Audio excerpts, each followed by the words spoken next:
Invincible Season 2 Episode 5 began with the recovery of Mark Grayson, after the painful encounter with the Viltrumites earlier from Episode 4. In this episode, there isn't much death. However, Episode 5 is what set the tone for the remaining episode as we the viewers see the other Guardians to stop the Sequids, Rex, Shrinking Ray, and Duplicate relax at HQ and order food. Before they can eat it, Cecil alerts them to an attack on a US base by the Lizard League. They go to stop them but are surprised to find the Lizard League have upped their game and are harder to fight. Kate and Shrinking Ray are shockingly killed in the fight. Rex tries to crawl away but gets his hand bitten off. King Lizard puts a gun to his head, and Rex says to shoot him. Lizard doesn't do so in this episode, making it unclear if Rex will be alive for much longer in the next one. Meanwhile, Eve protects the Supes in a bubble to go fight against millions of Sequids. They'd float aboard the ship. Bulletproof attracts the mass of Sequids, and fighting breaks out. Rudy manages to stun several and says if the team can hold the Sequids off for 5 minutes, he can amplify the blast. Eve generates another protective bubble, but the sheer amount of Sequids overwhelms her and knocks her out. This leaves Rudy defenseless, and it's this cliffhanger audiences are left on. For Episode 6, the show begins right where the cliffhanger left things from. However, this is Invincible, so the cliffhanger didn't set us up for any kind of dramatic twist. Rex gets part of his brains blown clean out. The rest of the Guardians of the Glow are with Invincible and Adam Eve battling the parasitic Sequids from Mars and space. Rudy/Robot is working on a device to take down the horde of parasites, but Adam Eve is still out cold from having her defensive bubble overwhelmed.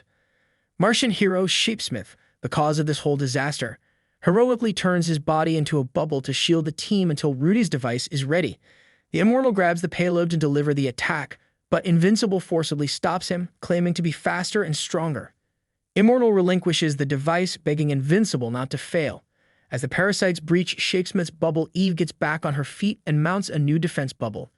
Invincible is nearly stopped by the human astronaut Russ Livingston, who is the hive mind host of the Sequids, but with help from Immortal, he breaks loose and sets off the pulse bomb. The Sequids are rendered inert, and Russ Livingston is freed. However, some of the parasites get on Eve and Rudy, allowing the hive mind to attack again with superheroes as his puppets.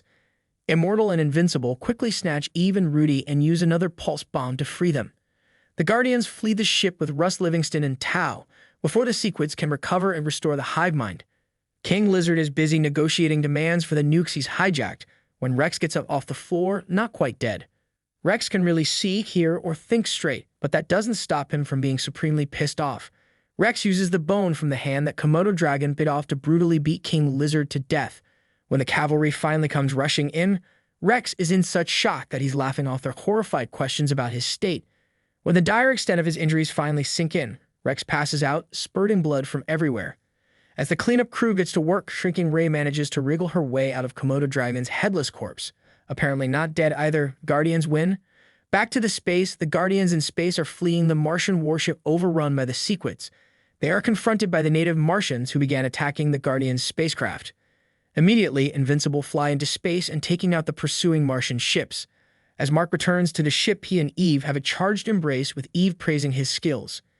Immortal flies off to space to confront an incoming attack. He, Immortal, assumes it's Omni-Man returning.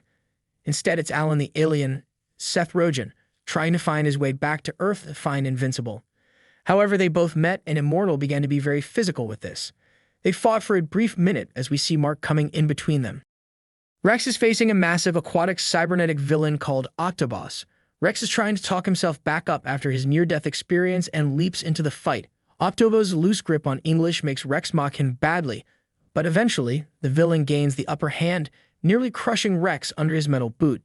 Invincible shows up and saves Rex, but Rex wants to go it alone, saying he needs the experience. When Octobos comes charging in again, Rex remembers to deploy his power through the new cannon built into his cybernetic left hand and quickly fries Octobos. Rex and Invincible have a post-battle chat about what it's like coming back from a serious superhero beatdown, physically and mentally, whether it's Rex losing Duplicate or Mark facing his own father, Omni-Man. In the next scene, we see Anissa, who tells Mark that she doesn't want to fight. She truly wants to talk, appealing to Mark that projections prove that humanity has slim chance to survive the next centuries, while Viltrum will teach them order and prosperity. Just then, the both went on a rescue mission. Mark is seen battling a sea monster while Anissa watches.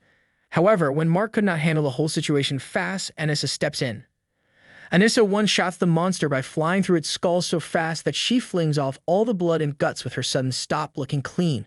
After getting the ship to land safely, Anissa points out that her actions in saving human life represent what Viltrum will do for Earth. But Mark became furious by this and battled Anissa despite Cecil's warning. Mark, unsurprisingly, gets thrashed by the superior warrior, Anissa. Mark still refuses to give up and continue fighting. Anissa beats Mark nearly to death, literally crushing him under her heel. Anissa makes Mark pass out, but when he wakes up, she confesses that it's not her job to kill him, but that there will be a Viltrumite who will do that job. Anissa leaves Earth. In space, Anissa returns to General Craig aboard his ship to report on Mark's refusal of duty and heritage in preparing Earth for conquer. Craig deems her a failure, but the matter is put aside when the ship encounters Alan the alien in space. Anissa fights Alan, who reveals that he's now able to withstand even her level of power since his resurrection. Anissa catches Alan with a drop kick and the alien fiends being knocked out so that the Viltrumites take him aboard their ship as a hostage. The Season 2 finale of Invincible kicks off with Nolan demolishing a few aliens. Craig deems him healthy enough for execution. Mark races home to find the mutated Angstrom holding his mother by the throat. He threatens to snap her neck. Angstrom blames Mark for his disfigurement, and he's enraged that Mark doesn't remember him. Mark attacks, but Angstrom throws him into alternate dimensions as a fighting tactic. In an alternate dimension, we then see Agent Spider fighting with a villain to which Mark came just in time to resume him.